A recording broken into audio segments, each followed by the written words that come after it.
നമസ്കാരം. ഞാൻ ഇന്നിവിടെ 4 മണിക്ക് കുട്ടികൾ വൈകിട്ട് സ്കൂളിൽ വിട്ട് വരുമ്പോൾ നമുക്ക് കൊടുക്കാൻ പറ്റുന്ന ഒരു സ്നാക്കാണ് കേട്ടോ അത്. അതാണ് ഞാൻ ഉണ്ടാക്കുന്നത്. അപ്പോൾ നമുക്കത് എങ്ങനെയാണ് ഉണ്ടാക്കണമെന്ന് നോക്കാം. അപ്പോൾ നമ്മുടെ ഫ്രൈ പാൻ എടുപ്പത്ത് വെച്ചിട്ടുണ്ട്, അത് ചൂടായി വരട്ടെ കേട്ടോ. അപ്പോൾ ഞാൻ ഈ എടുത്ത മാവിനെ കുറിച്ച് പറയാം കേട്ടോ. ഞാനിവിടെ എടുത്തിരിക്കുന്നത് നമ്മൾ ദോശയ്ക്കും ഇഡ്ഡലിക്കൊക്കെ എടുക്കുമല്ലോ മാവ് എന്ന് പറഞ്ഞാൽ 3 നാഴി അരിക്ക് നാഴി ഉഴുന്നെന്ന് വെച്ചിട്ടാണല്ലോ നമ്മൾ അരയ്ക്കുക. അപ്പോൾ ആ മാവാണ് കേട്ടോ ഞാൻ ഇതിനായിട്ട് എടുത്തിരിക്കുന്നത്. എന്നിട്ട് ആ മാവിൽ ഞാൻ കുറച്ച് ഉപ്പ് ഇട്ടിട്ടുണ്ട്. ഇതേപോലെ കേട്ടോ കലക്കിയിരിക്കുന്നത്. കുറച്ച് ഉപ്പും കുറച്ച് പഞ്ചസാര പറഞ്ഞാൽ കുറച്ച് മതിയേ, ഒരു നുള്ളു പഞ്ചസാര ഇട്ടിട്ട് കലക്കി വെച്ചിട്ടുള്ളതാണ് കേട്ടോ അത്. ആ മാവാണ് നമ്മളിന്ന് ഇതിനായിട്ട് ഉപയോഗിക്കുന്നത് കേട്ടോ. ഇനി ഞാൻ ഈ ഫ്രൈ പാനിൽ എണ്ണ ഒഴിക്കട്ടെ. അപ്പോൾ നമ്മുടെ ഫ്രൈ പാൻ ചൂടായി വന്നിട്ടുണ്ട്. അതിൽ കുറച്ച് എണ്ണ ഒഴിച്ചിട്ടുണ്ട്. പിന്നെ ഞാൻ സാധാരണ നമ്മൾ പഴംപൊരിക്ക് നുറുക്കും പോലെയാണ് കേട്ടോ പഴം എടുത്തിരിക്കുന്നത്. അത് ഞാൻ ചെറിയ കനം കുറഞ്ഞിട്ട് ആണ് എടുത്തിരിക്കുന്നത്. ഇനിയിപ്പോൾ ഞാനത് നമ്മുടെ മാവുണ്ടല്ലോ, ആ മാവിലേക്ക് ഇട്ട് കൊടുക്കുകയാണ്.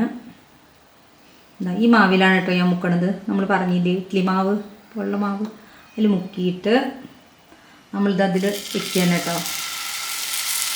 അങ്ങനെ നമുക്കിതൊക്കെ അതിലേക്ക് വയ്ക്കാം.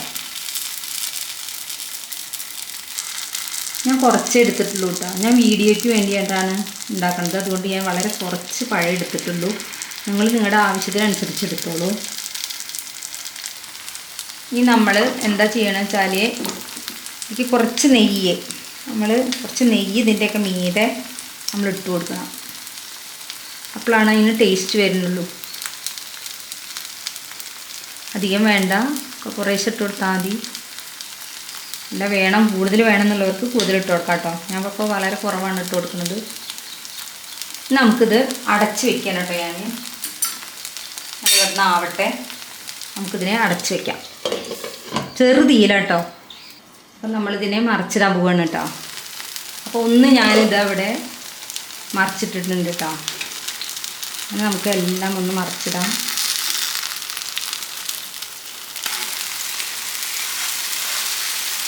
അപ്പോൾ നമ്മളിതെല്ലാം മറിച്ചിട്ടുണ്ട്. നമ്മളിത് അടച്ച് വയ്ക്കുകയാണ് കേട്ടോ.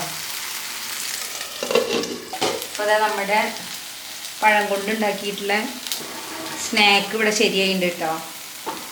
ഇനി ഞാനിത് പാത്രത്തിലേക്ക് മാറ്റണം. ഞാൻ 2-3 വട്ടമൊക്കെ തിരിച്ച് മറിച്ചൊക്കെ ഇട്ടിട്ടുണ്ട്. അപ്പം ഞാനിത് വാങ്ങുകയാണ് കേട്ടോ. അപ്പോൾ നമ്മുടെ എന്താ പറയുക പഴം വെച്ചിട്ടുള്ള ഈ 4 മണി പലഹാരം നമ്മുടെ ഇവിടെ ശരിയായിട്ടാണ്. ഇതിപ്പോൾ നമുക്ക് സ്കൂൾ വിട്ട് കുട്ടികൾ വരുമ്പോൾ വെറൈറ്റി ആയിട്ട് നമുക്ക് കൊടുക്കാൻ പറ്റിയതാണിത്. അപ്പോൾ അതിൻ്റെ ഉഴുന്നിൻ്റെയും പിന്നെ അരിയുടെയും ഉലുവയുടെയൊക്കെ ഒരു ചുവ വരും. അതുപോലെ നെയ്യും ഒക്കെ കൂടിയാകുമ്പോൾ പഴമൊക്കെ ആകുമ്പോൾ നല്ല ടേസ്റ്റാണ് അത്. അപ്പം നിങ്ങളെല്ലാവരും ട്രൈ ചെയ്ത് നോക്കണം. എന്നിട്ട് അഭിപ്രായങ്ങളൊക്കെ കമൻറ്റ് ബോക്സിൽ എഴുതണം. ഇനി നമുക്ക് അടുത്ത വീഡിയോയിൽ കാണാം. Thank you.